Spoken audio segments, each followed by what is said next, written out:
Hello guys, and welcome to this third demo of the mMath library. Okay, so in the second demo we created a basic stretch IK, and now we're going to build on top of that.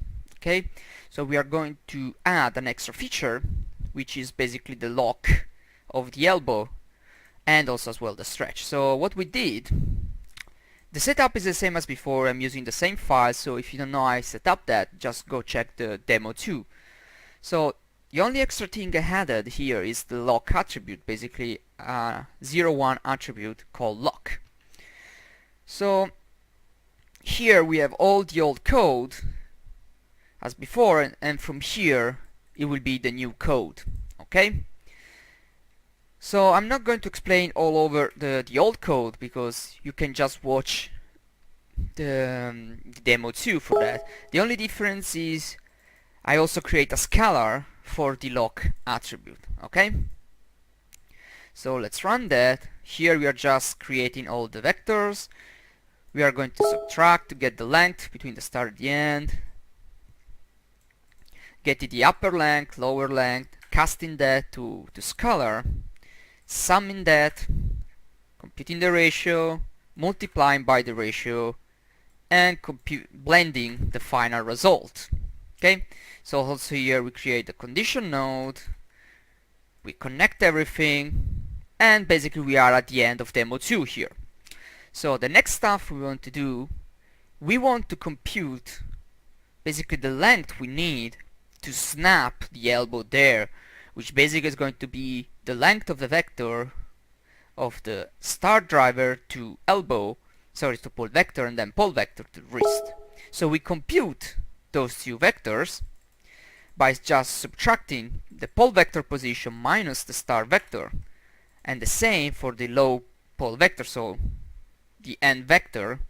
So just doing pole vector minus the end vector. Okay, so we actually want to see that, so let's open the node editor so we can see that. Here we go. So we have quite a bit of stuff here already from the previous tutorial, but let's actually grab the shapes. Here we go. So those are the two vectors we just created. Okay, here we go, those two, the one having the pole vector in the node. So once we do that, so we have those two vectors. Hold on, it got lost. Here we go. We want to know how long they are, so we call the length for both vectors. And here we go. We have the length, as you might expected. Now, what we are going to do, we are going to blend this value with the initial length, but we are going to use as a blend control the lock scalar, okay, rather than the stretch as we did before. So let me regraph that really quick. Hopefully it's not too confusing. Here we go. So here we see that we are blending using, you can see that, no, sorry, it's not here. Here we go. Here, the lock attribute. So here now we have the blended up and low lock distances, so which allow us to lock. Okay,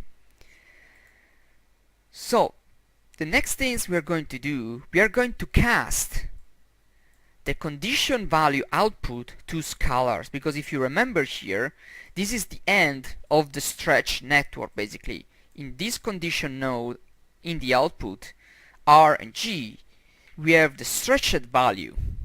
So we create basically a scalar for that. So basically we can use that for our operation. And what we're going to do now, simply, we are going to blend those two together using the lock value again, because basically the lock value is going to override everything. Okay, so here we can see that our two branches of the network merged and they are blended together, and then we're just going to connect easily to the bone again, translate X. Okay, so we do that for the both result up and result low. Okay, We connect that. Let's see if it actually let me graph. So we see now we are connected.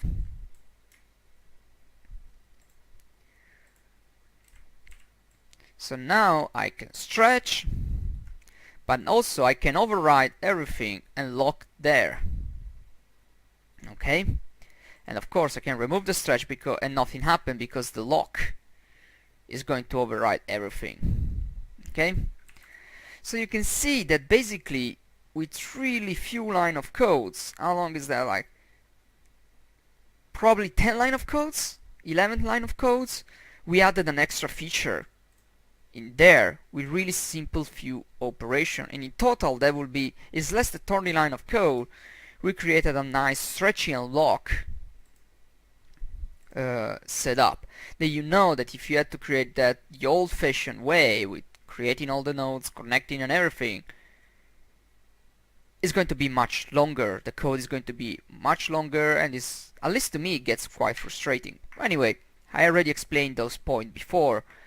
So this is the end of this demo, and any question, feel free to comment or to open an issue on GitHub.